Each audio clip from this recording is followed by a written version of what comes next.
महादेव असं म्हणतात अंगात एक ऊर्जा संचारते ना, मनात एक वेगळंच बळ येतंय ना. होय, याच बळावर आपल्या छत्रपती शिवाजी महाराजांनी स्वराज्य उभं केलं आणि त्यांच्यासोबत खंबीरपणे होते ते म्हणजे मावळे. पण हे मावळे म्हणजे नेमके कोण? सह्याद्रीच्या दऱ्यापुऱ्यात वाढलेले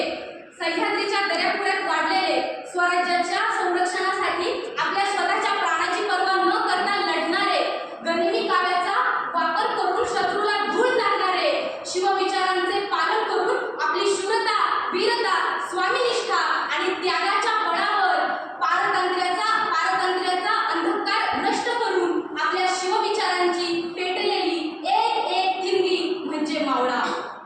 ह्या मावळ्यांच्या, शूरवीरांच्या, क्रांतिकारकांच्या बलिदानाने आपल्याला स्वातंत्र्य मिळाले. आपला देश स्वतंत्र असूनही स्वराज्य खरंच पूर्णत्वास आले का? आपण स्वतःला आजचा मावळा म्हणून घेण्यास खरंच पात्र आहोत का? 2 दिवसांपूर्वीच आपण सर्वांनी 395वी शिवजयंती मोठ्या थाटात साजरी केली. परंतु आज शिवजयंती साजरी करण्याचं एक सूत्र आहे. ते असं की सोशल मीडियावरती रील्स, स्टोरी टाकणे, त्याचप्रमाणे गाडीवरती भगवा झेंडा लावून कर्कश आवाज काढून रॅली काढणे, मोठमोठ्या आवाजांमध्ये डीजे डॉल्बी लावून अर्थहीन गाणी लावून बेधुंद नाचणे. अहो, इतकं काय तर काही तरुण धूम्रपान, मद्यपान अशा व्यसनांच्या आहारी जाऊन तल्लीन होतात. खरंच यामुळे शिवजयंती साजरी होणार आहे का? तर मुळीच नाही.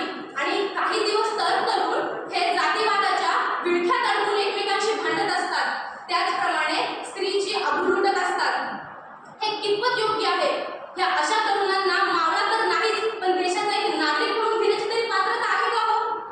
ह्या असे असंख्य प्रश्न आहेत. परंतु ह्या सगळ्यांचे उत्तर हे आपल्याला इतिहासातूनच मिळते.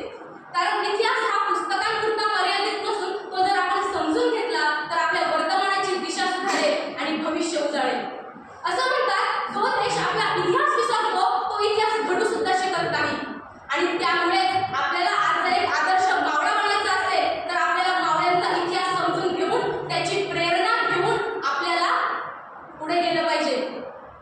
हिरोजी इंदुरकर हे एक कुशल आणि वास्तुशास्त्रज्ञ निष्ठावान असे सेवक होते. छत्रपती शिवाजी महाराज जेव्हा आग्र्याच्या कैदेत होते तेव्हा सिंधुदुर्गाच्या बांधणीचं काम थांबू नये म्हणून त्यांनी स्वतःचे पैसे घालून सिंधुदुर्गाचं काम चालू ठेवलं. रायगड, प्रतापगड अशासारखे किल्ले त्यांनी बांधले.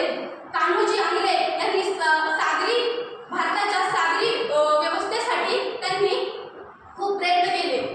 हिरोजी इंदुरकर, हिरंगोजी नरसाळ यांनी चाकणचा किल्ला लढवण्यासाठी औरंगजेबाविषयी लढा दिला.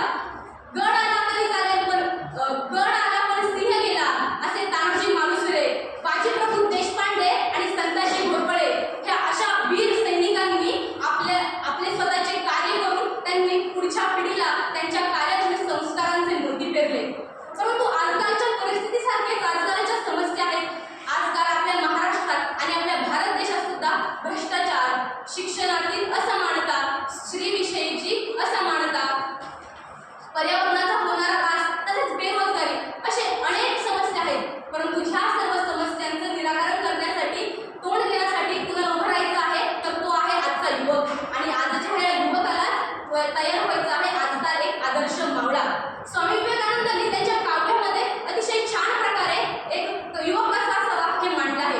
आणि ते असं आहे, चेहऱ्यावर तेज आहे, ध्येयामध्ये शक्ती आहे, मनामध्ये उत्साह आहे, बुद्धीमध्ये विवेक आहे, हृदयामध्ये करुणा आहे, मातृभूमीवर प्रेम आहे, इंद्रियांवर संयम आहे, मन ज्याचे स्थिर आहे, आत्मविश्वास दृढ आहे, इच्छाशक्ती प्रबळ आहे, धाडसाचे बळ आहे, सिंहासारखे निर्भय आहे, जीवनामध्ये शिस्त आहे, व्यसनांपासून मुक्त आहे, त्याचप्रमाणे पालकांसोबत श्रद्धा आहे, गुरुजनांचा आदर आहे, सेवेसाठी तत्पर आहे, दीनदुबळ्यांचा मित्र आहे, देवावरती भक्ती आहे, जीवनामध्ये नीती आहे आणि सर्वात महत्त्वाचे म्हणजे चारित्र्य ज्याचे शुद्ध आहे तोच आदर्श युवक आहे. आणि तोच आदर्श युवक हा आजचा एक आदर्श मावळा आहे. व जाता जाता एवढंच सांगेल, अंधार पार झाला आहे, आता दिवा पाहिजे पुन्हा एकदा महाराष्ट्राला जिजाऊंचा शुभा आणि शुभांचे